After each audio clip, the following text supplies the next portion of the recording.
Shop now at Raymore and Flanagan. State. Ned Lamont and Governor Lamont, thanks for joining us on this Sunday morning. And in response to what Senator Osteen just said, there will be a vote this week, she believes. What will they be voting for in your proposal? How many gantries, how much will they be paying, and where will they go? They're going to be voting to turn around the economy of the state, which has been in stagnation for a generation plus. And there are two reasons for that, Dennis. One, our budget. We got to get our fiscal house in order. And secondly, we got to fix our transportation system. Look, I can't tell you when the transportation bill is going to be coming up for a vote. I keep hearing from the Republicans they want a little bit more time to study, So, look, I have told Joe Giletti, our Commissioner of Transportation, open the doors, invite people up to DOT, let them see where every gantry could go, let them see exactly what our priority bridges are, let them see what the Mixmaster means to opening up Waterbury. Be very specific so the Republicans can't say, I didn't have enough information. I don't want that to be an excuse for inaction. What do you read into the crowd size at the rally yesterday? Donald Trump told me it was the biggest crowd in the history of the car.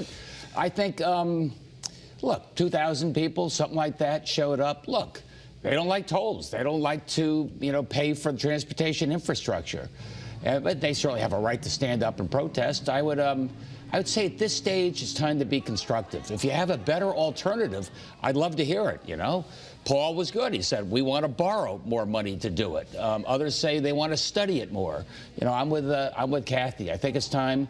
We can get $300 million a year from out-of-staters coming in to fix our roads and bridges as part of our user fee, electronic tolling. That's the best way to go for the state. People ask me, and they'll say, Dennis, is there another way to pay for these improvements other than tolls, because they believe they're overtaxed, the values of their homes have gone down. They don't see Connecticut moving in a forward direction necessarily.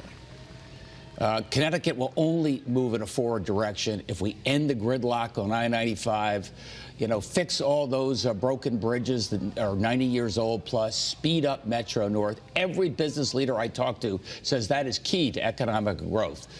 I've got an honest plan on the table. We can get this going, right now. The sooner we get the green light, I get down to transportation in Washington, D.C., we get the study, and we can get the tolls up within 2 or 3 years. In the meantime, we can do a little bit of borrowing to start on those 5 bridges that are so important to Paul Formica and the state. There are some who say that back in the 1980s, the economy here was better. I think pretty much everyone would agree with that. We had tolls back then. Do you think getting rid of them was a mistake? No, because those were those old-fashioned tolls where you wait in line and creates traffic congestion, and there were some accidents. This is a whole different game. These are electronic gantries. Hopefully, you will barely be able to see them.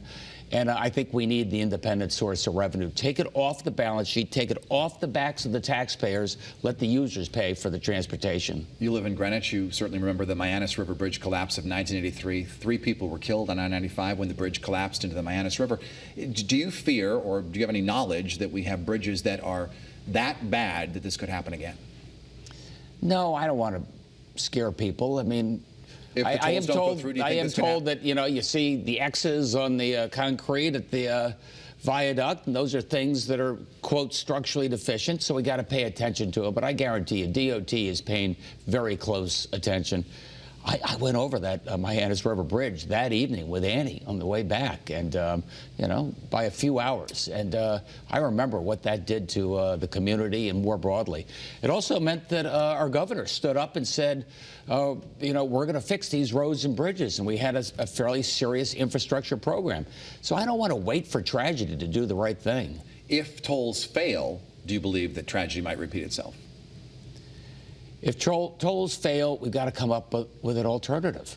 And I just think the idea of we borrow all this, put it on the credit card, have our kids pay for it, have out-of-staters contribute nothing to it is the wrong way to go. But it's not going to fail. The timing is always tricky. Everybody is coming to my office, Dennis, Republicans and Democrats, and off the record, I know this is the right thing to do. I know this is the best way to finance it. I know we got to get started now. But Gov, we have to do it now. It's sort of a tough vote for me. I got a re-election coming up. It's a tough vote. It's the right vote. Speaking of that, Kevin Rainey of the Hartford Courant made an issue of the fact that you did go to Democrats and you asked for their vote. You said it's a very difficult vote for them, and you told them you could get business leaders to come raise money for them. Do you think that was appropriate? No, what I said was business and labor are arm in arm. They know how important it is to get this economy growing, and fixing the transportation system is key. So if you're going to be running against people that don't have an alternative or just shout anti-tolls, I think some of the business folks in your community will be willing to stand up for you. I know a lot of the labor folks in your community are going to be willing to stand up for you. And I said I'll be willing to stand up. I'll be out there raising money for the Democratic caucus and folks that are willing to cast this tough vote. 28 years ago, Governor Lowell Weicker pushed for the state income tax, which went through. He ended up becoming unpopular and really couldn't run for re-election 4 years later. Are you worried at all that tolls might preclude you from winning a second term? Not worried at all. I would so much rather have an important term, one term that turns around the state, gets it going, make those tough choices, deal with our structural deficit, fix our transportation system. I'll let politics take care of itself. How difficult and stressful has it been to push for tolls? You must face a lot of criticism for it. I love it. A chance to really make a big difference. Look, I know nobody wants to pay the bills. I know that people are hurting. I'm trying to address that in any way I can. But I love the folks who are hurting and come up to me and say, I know, Gov, I don't want to do it, but I know it's the right thing to do. And I'm fighting for them every day and for their kids. Do you think tolls will be passed this session, or do you think we'll have a special session to get it done? I'm pushing like heck to do it this session. Everybody always wants to put things off. Let's have a study. Let's hide behind a study. But I'll tell you, I mean, if somebody says, I'm willing to give it a vote, but I just need another 3 weeks, let's give them another 3 weeks. But I want a vote. It's the key decision to get our state growing again. Let's look into your future crystal ball. How will Connecticut be better 5-6 years down the road when we have tolls, when they really start to sink in, that money starts to sink in?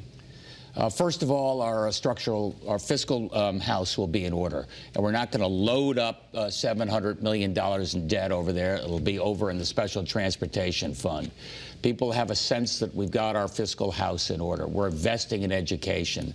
You know, on the transportation side, by year 5, you're going to see several of the real choke points under reconstruction. You know, we are just at the Charter Oak Bridge. You know as well as I do what that means in terms of jamming up traffic. We can get that fixed over the next 3 years. We have those 2 exits in I-95 down in Stamford and Norwalk. I get those fixed over the next 5-7 years. We free up traffic flow up and down I-95. You can see a real difference, and that's what I got to show people. Not that we're going to get it fixed in 2 years, but you're going to know what we look like in 10 years. Shifting gears a bit, we have Dan Hurley coming up, UConn coach. Fixing the XL Center or rebuilding it, which do you favor? I favor whatever a smart private developer says is the way to go forward. And we as the state of Connecticut are going to be standing right next to them and doing our part. So whether it's a fix, whether it's an expansion, whether it's part of a greater real estate development in that community, I like the people who do this for a living to help take the lead on how we do it. As an asset, how valuable is it to our state, the XL Center? Look, it is key to economic vitality in that part of Hartford, and I want to make sure it's as live and coming back. Hartford is coming back as a city, and like things like the XL Center filled every other day. I was there yesterday for the CCSU graduation. It was full. It certainly was. All right, Governor Ned Lamont, thank you so much for being with us here today, and drive carefully out there. We can tell from the city cam behind you it's starting to rain. Or have your trooper drive carefully. In a moment, UConn coach Dan Hurley will talk about the XL Center. He'll also talk about whether college basketball players should be paid, and will UConn make the Final Four next March? We'll see. And we welcome your comments on social media. You can tweet me right now, find me on Instagram or Facebook.